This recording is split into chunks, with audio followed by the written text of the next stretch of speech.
Alhamdulillah, Alhamdulillahi Rabbil Alameen, wassalatu wassalamu ala man la nabiyya ba'dahu wa ala alihi wa sahbihi ajma'een.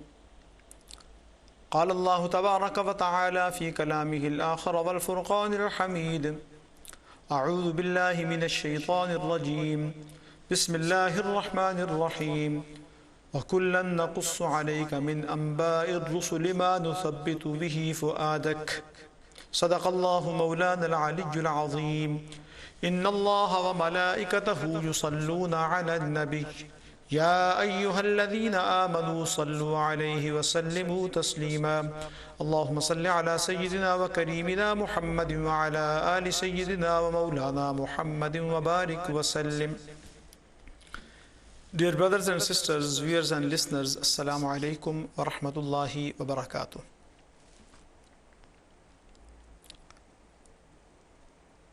We are favored by Allah subhanahu wa ta'ala to discuss different aspects of a great scholar, a great thinker, original thinker, mufakkir, and reformers, Dr. Burhan Ahmad Farooqi rahmatullah alayh, different aspects of his life and personality in order to follow them.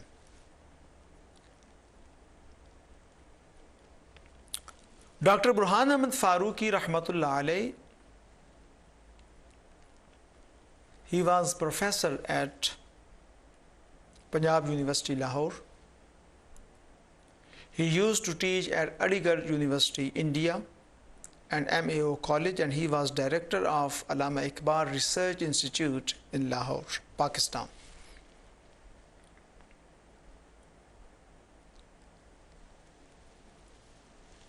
He was Sheikh Tariqat in 4 of the well-known Sufis order, Silsila Qadiriya, Naqshbandiya, Suhrawardiya, Chishtiya.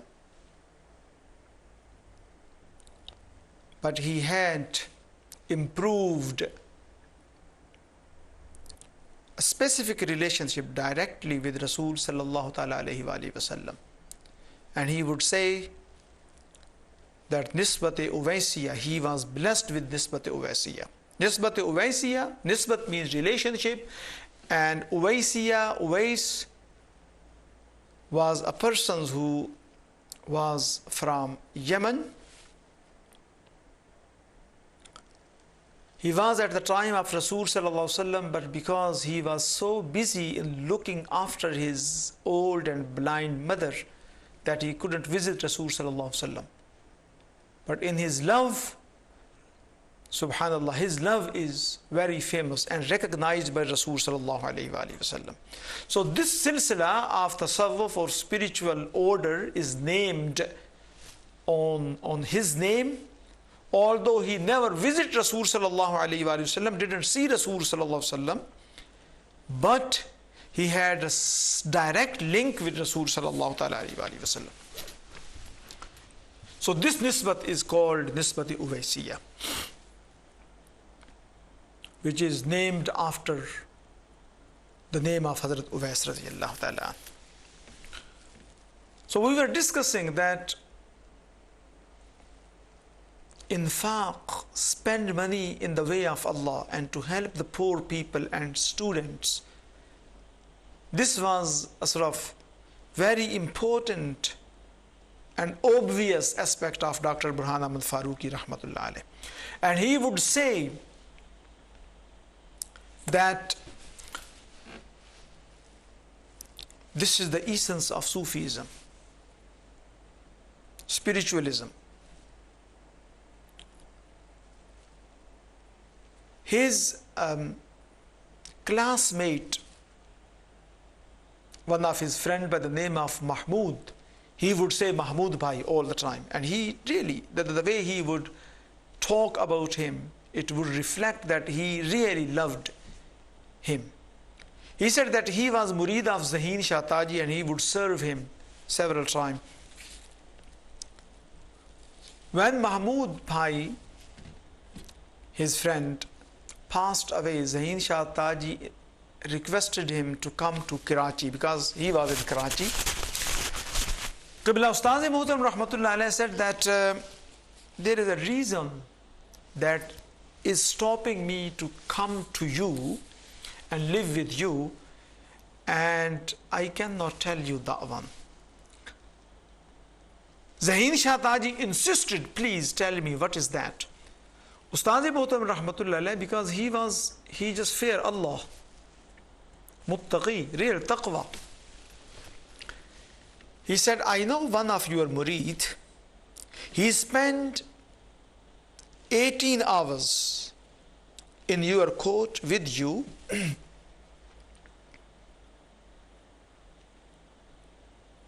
and rest of the time at home.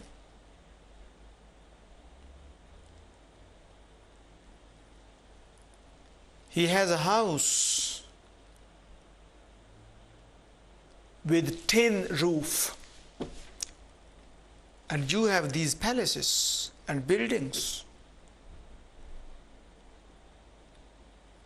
You travel by cars, and he doesn't have even motorcycle. I can't understand which sort of spiritualism is this. Subhanallah.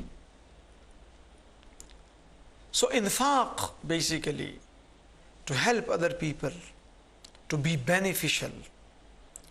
This was his mission, and it would reflect from his talk and from his life in the best way. ہم ذکر کر رہے تھے کہ انفاق فی سبیل اللہ اس کو وہ نیکی سمجھتے تھے.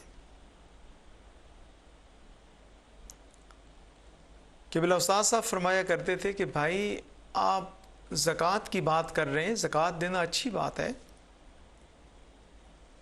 لیکن زکوٰۃ کے لیے تو 1 سال گزرنا، 1 سال کے بعد آپ دیتے ہیں یا سال کے ساتھ وہ مقید ہے. رسول کائنات صلی اللہ علیہ وسلم نے پوری زندگی زکوٰۃ نہیں دی. کیسے دیتے؟ جو کچھ ہوتا تھا سورج غروب ہونے سے پہلے تو تقسیم کر دیا کرتے تھے. ہم تو اس طرز معاش کے عادی ہیں اور اس کو اپنائے ہوئے ہیں. یہ تھا ان کا طریق. ذہین شاہ تاجی ایک بڑے بزرگ تھے. ان کے پاس ان کے ایک استاذ بھائی جن کو وہ محمود بھائی کہا کرتے تھے، وہ ان کے مرید تھے، خدمت کرتے تھے. ان کا انتقال ہو گیا تو ذہین شاہ تاجی نے کہا استاد صاحب کو کہ آپ یہاں آ جائیں، یہاں رہیں. استاد صاحب نے کہا کہ میں آ تو جاتا، ایک وجہ ہے اور وہ وجہ بیان نہیں کروں گا، وہ مانے ہے آنے سے. کہا کہ نہیں، اصرار کیا، وہ بتائیں. فرمایا کہ ایک شخص ہے 18 گھنٹے آپ کی بارگاہ میں رہتا ہے، وہ اس کی ٹن کی چھت ہے، اس کے پاس موٹر سائیکل بھی نہیں ہے. آپ کی یہ بلڈنگیں دیکھو اور یہ کاریں دیکھو جس پر سفر کرتے ہیں، آپ کو اس کی کوئی فکر نہیں. اس تصوف کی مجھے سمجھ نہیں آتی ہے، یہ کون سا تصوف ہے. اللہ اکبر. اب لوگ باتیں کرتے ہیں، ایک جمالیات، ایک شعر و شاعری، اس کا ایک اپنا اثر ہے. استاد محترم رحمۃ اللہ علیہ کا کمال یہ تھا جی کہ آپ کی جمالیاتی حس جو ہے، ادبی حس جو ہے، وہ بڑی پختہ اور سبحان اللہ صحیح اسلامی سانچے میں ڈھلی ہوئی تھی.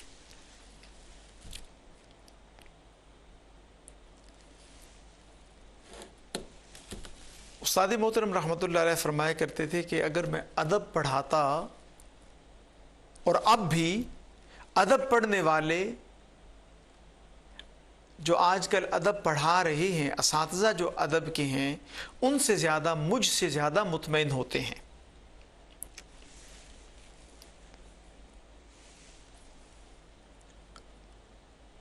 محترم سراج منیر رحمۃ اللہ علیہ، جن کی وجہ سے یہ منہاج القرآن چھپ گئی، پتہ نہیں نام کی طرح اس کا بھی کیا حال ہوتا، وہ کہا کرتے تھے سید متین ہاشمی رحمۃ اللہ علیہ کے صاحبزادے، وہ یہ عرض کرتے تھے کہ میں اپنے والد محترم سے زیادہ استاد صاحب سے زیادہ متاثر ہوں ان کی فکر سے۔ تو اس حوالے سے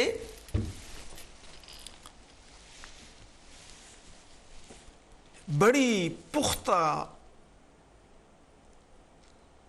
اور ڈیولپڈ آپ کہیں امپرووڈ استھیٹک کنشسنس تھا، جمالیاتی ذوق تھا استاد محترم رحمۃ اللہ علیہ کا۔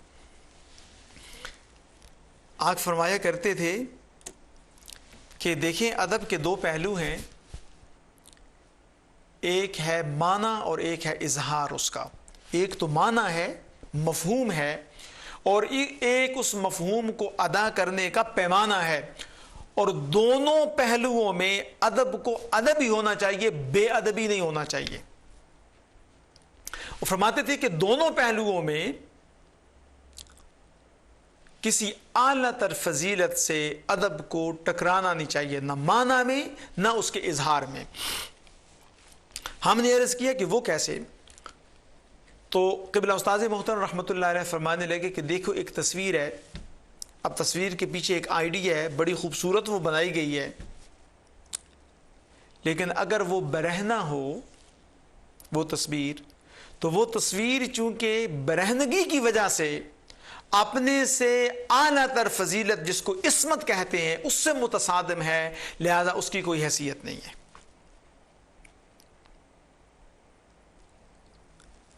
استاد محترم رحمۃ اللہ علیہ فرمایا کرتے تھے کہ عشق اور ہوس کی اندر کچھ مماثلتیں ہیں اور کچھ امتیازات بھی ہیں، مابہت امتیاز کو صرف نظر کر دیا جاتا ہے، اس سے صرف نظر کر دیا جاتا ہے۔ فرمانے لگے کہ دیکھیں ہوس اور عشق جو ہے اس کے اندر مماثلتیں تو یہ ہیں کہ ہوس میں اور عشق میں دونوں میں شدت جواب کی خواہش ہوتی ہے۔ جس طرح آپ کسی کو چاہتے ہیں اسی طرح کے شدت جواب کی خواہش ہوا کرتی ہے کہ جو شخص معشوق یا وہ شخص جو کہ شکار ہوس ہے اس کی طرف سے اسی شدت کا جواب ملے۔ یہ دونوں میں ہے، عشق میں بھی ہے، عاشق کی طرف سے یہ خواہش ہوتی ہے کہ معشوق کی طرف سے اسی شدت جواب سے وہ نوازا جائے، اور یہ جو ہوس کا شکار شخص ہے اس کی بھی یہی خواہش ہوتی ہے۔ دوسری مماثلت فرمانے لگے کہ محبوب پر خالص قبضہ کی خواہش ہوتی ہے، خواہش ہوتی ہے کہ یہ محبوب میرا ہی بن کے رہے، اس کی طرف اور کوئی دیکھے بھی نہ، اور ہوس کے اندر بھی یہی خواہش پائی جاتی ہے۔ فرمایا کہ زیادہ سے زیادہ قربت کی خواہش بھی دونوں میں ہے، ہوس میں بھی اور عشق میں بھی اور ہوس میں بھی، کہ زیادہ سے زیادہ قریب رہنے کی خواہش ہوا کرتی ہے۔ نفسیاتی ہم آہنگی کا داعیہ دونوں میں ہے، عشق میں بھی اور ہوس میں بھی، اور تحفے تحائف کے ذریعے محبوب کو راضی کرنے کی خواہش محب میں بھی پائی جاتی ہے، اور جو ہوس کا شکار شخص ہوتا ہے اس کے اندر بھی یہی داعیہ ہوتا ہے۔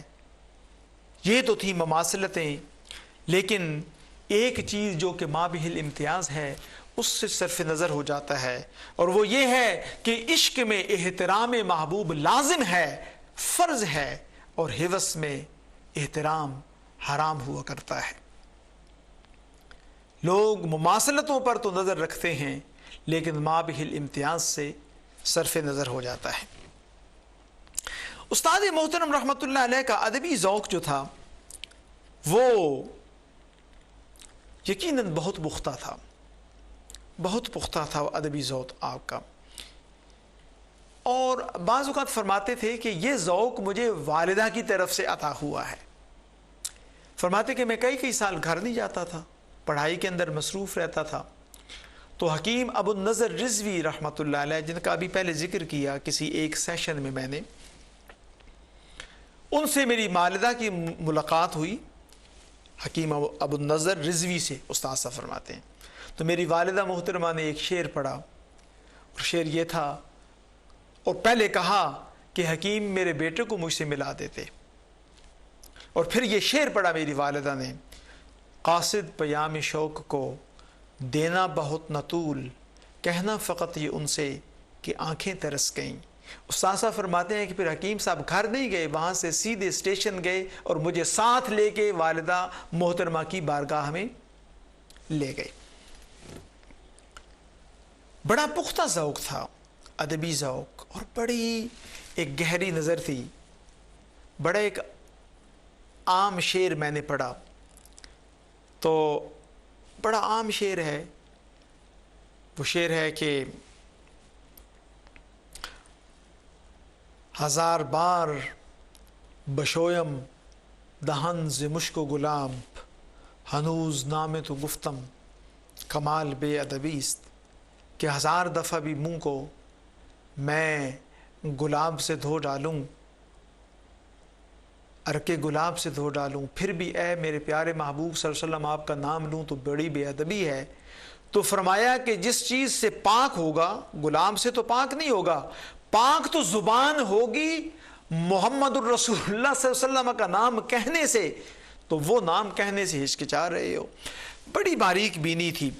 اور یہ لوگ جو ہوتے ہیں، ظاہر ہے کہ یہ ان کی تربیت قدرت اپنے ہی انداز سے کرتی ہے۔ فرماتے ہیں کہ استاد محترم، یعنی ان کے جو استاد تھے، استاد صاحب کے ڈاکٹر سید ظفر الحسن صاحب، فرماتے ہیں کہ ان کی بڑی باریک بینی تھی ان کی، تو کہتے ہیں کہ میں 8 گھنٹے تو یونیورسٹی میں ہوتے تھے، اور باقی کا ٹائم سارا جو تھا وہ استاد صاحب کی بارگاہ میں ان کے گھر ہوتا تھا۔ تو ایک دفعہ بیٹھے تھے تو انہوں نے کہا کہ کوئی شعر سناؤ۔ تو ڈاکٹر صاحب فرماتے ہیں، ڈاکٹر برہان احمد فاروقی رحمۃ اللہ علیہ، کہ ہم نے اس صورتحال کو پیش نظر رکھتے ہوئے یہ شعر پڑھا کہ اس سی تقریب اس گلی میں رہے، اس سی تقریب اس گلی میں رہے، منتیں ہیں شکست پائی کی۔ تو کہتے ہیں کہ ڈاکٹر سید ظفر الحسن صاحب نے کہا کہ ٹھیک ہے، لیکن گلی کے لفظ کی وجہ سے یہ شعر ولگر ہو گیا ہے۔ تو قبلہ استاد صاحب فرماتے اپنے مخصوص انداز میں، تو پھر ایک شعر ذہن میں آیا، الحمدللہ اس کی تلافی ہو گئی، اسی طرح فرمایا کرتے تھے۔ کہتے ہیں کہ پھر ہم نے شعر پڑھا، بدرت رفت سجدہ کردم، منت پائے ماست بر سر ماست۔ تو کہنے لگے کہ استاد صاحب خوش ہوئے، اور الحمدللہ کہ اس گستاخی کی تلافی ہو گئی۔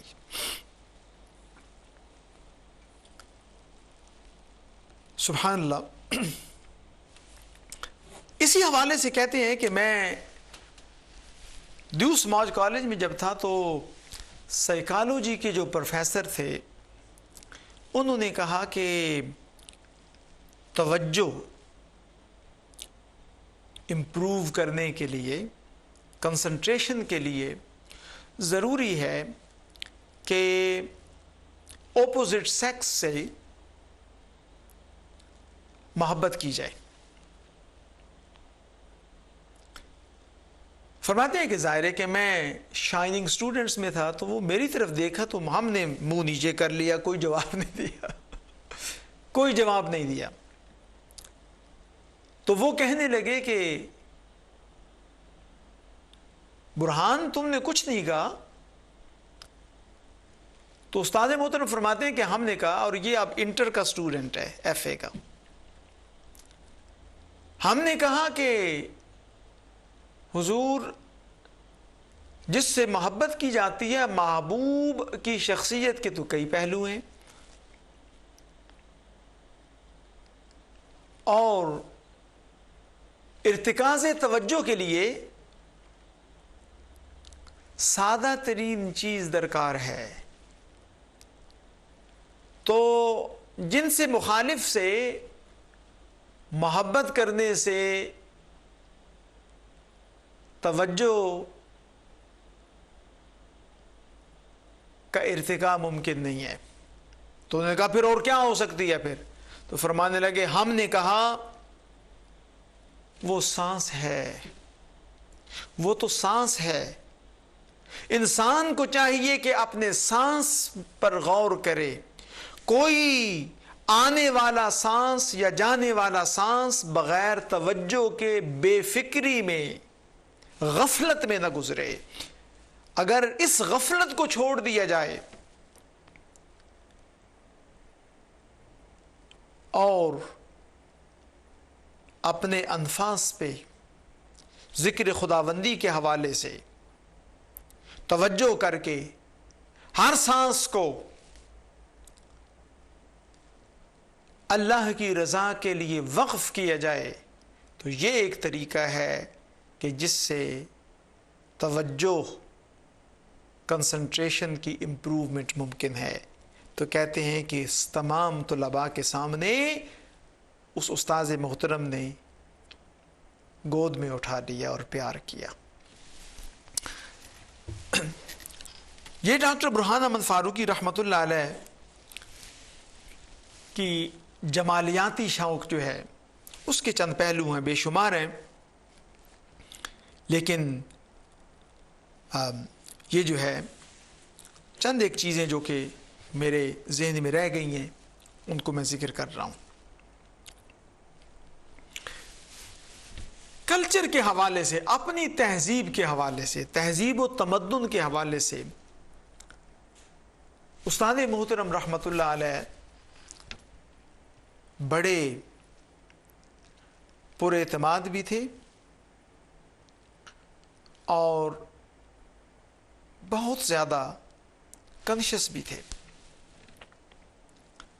اپنی تہذیب پر فرمایا کرتے تھے کہ شرمندگی جو محسوس کرتے ہیں وہ بے حس لوگ ہیں.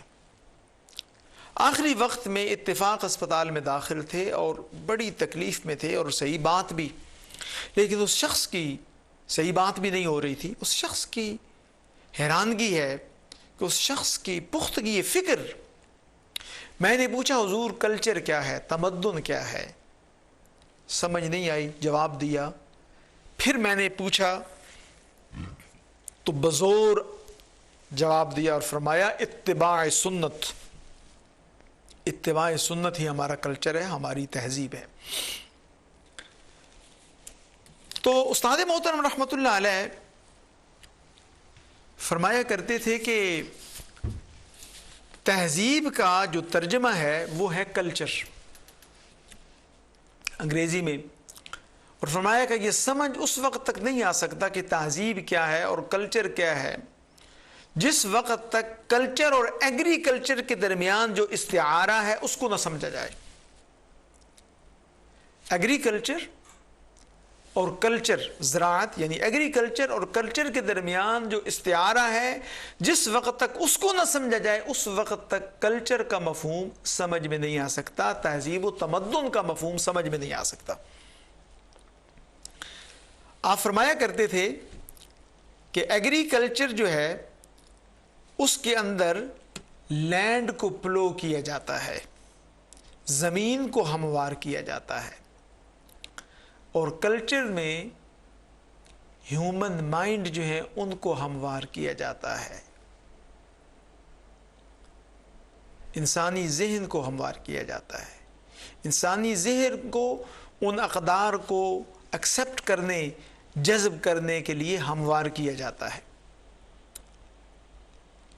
اور فرمایا کہ ایگریکلچر جو ہے اس کے اندر بیج کو بویا جاتا ہے، بیج کو بویا جاتا ہے، اور جو کلچر ہے نا، تہذیب ہے، اس کے ذریعے کنسیپٹس اور آئیڈیاز جو ہیں ان کو بویا جاتا ہے یا ان کو بویا جانا چاہیے. فرمایا کہ ایگریکلچر جو ہے اس میں فصل کو اگایا جاتا ہے، اور جو کلچر ہے اس میں یونیفارمٹی آف بیہیویئر جو ہے اس کو حاصل کیا جاتا ہے.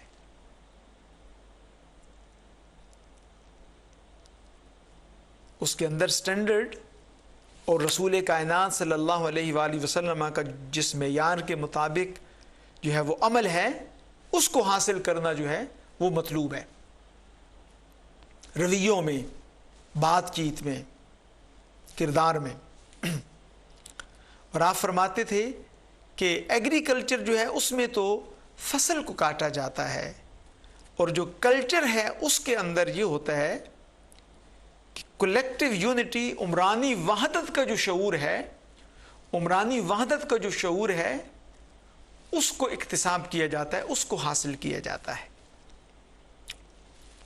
یہ ڈاکٹر برہان احمد فاروقی رحمۃ اللہ علیہ کا یعنی اپنی تہذیب و تمدن کے حوالے سے یہ دیکھیں یہ جو امتیازات ہیں اس حوالے سے ایک پورا یعنی یہ ایک پورا پی ایچ ڈی کا ایک مقالہ اس پہ لکھا جا سکتا ہے کہ کس طریقہ سے اپنی تہذیب و تمدن جو ہے، اپنی تہذیب جو ہے اس کو نئی نسل تک کس طریقہ سے ہم نے آگے پہنچانا ہے. تو انشاءاللہ العزیز ہم مزید ڈاکٹر برہان احمد فاروقی رحمۃ اللہ علیہ کی شخصیت کے جو مختلف پہلو ہیں، بالخصوص جو ہے ان کا جو ایک صوفیزم میں جو اپروچ ہے، ان کی جو میتھڈالوجی ہے، اس کو اسپریچول اپروچ جو ہے اس کو ہم انشاءاللہ اپنے اگلے درس کے اندر ڈسکس کریں گے. جب تک کے لیے اجازت. اللہ رب العزت ہمیں ڈاکٹر برہان احمد فاروقی رحمۃ اللہ علیہ کی فکر سے استفادہ کرنے کی توفیق نصیب فرمائے اور آپ کے نقش پا پہ چلنے کا داعیہ اور جذبہ عطا فرمائے. آمین. وآخر دعوانا ان الحمد للہ رب العالمین.